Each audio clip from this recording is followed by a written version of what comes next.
Hello everyone, and thank you for joining me again. I'm Cyndi with Gromes Sewing Machine Company, located in San Antonio, Texas. Guess what today is? Foot Frenzy Friday. Yay!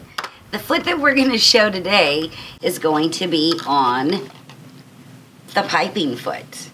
We're going to show you how easy it is to create your own piping, as well as how to apply it to binding, because we know quilters love to do that. So follow me over to the sewing machine and let's get started.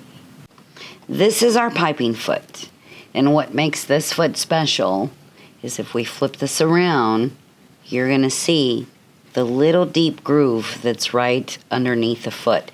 It's this groove that's going to guide your cording through there. So we're going to take the foot, come in here, and attach it. All right. This is the cording we're going to use. It's a little tiny one. Now when you're doing this type of piping, generally it's because it's going to go on a garment, and they use little tiny piping like this.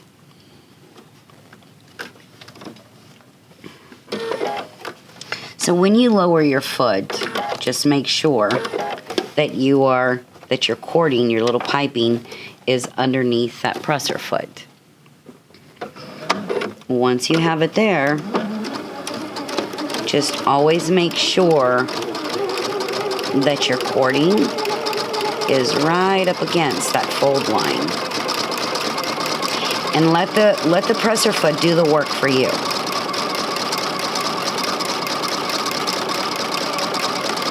It's that simple.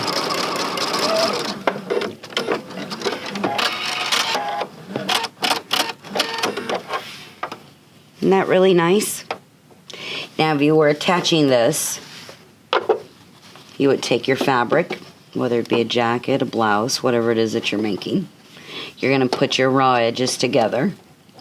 And of course, you're going to be using your seam allowance that your pattern calls for.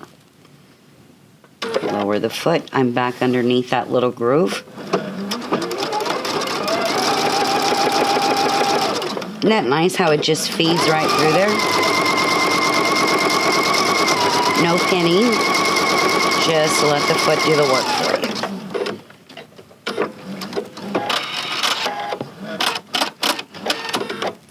Then you would take this over to your ironing station, and you would iron it so that your little piping is showing just like this. Isn't that nice?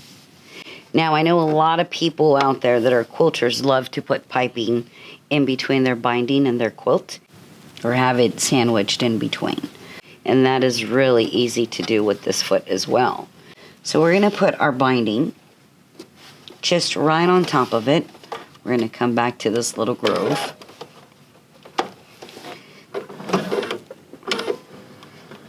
And you just want to feel for it. It's kind of hard to see.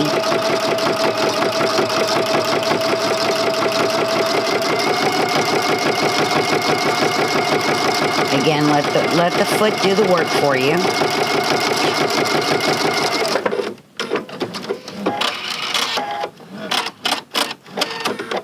And if this was our binding, voila.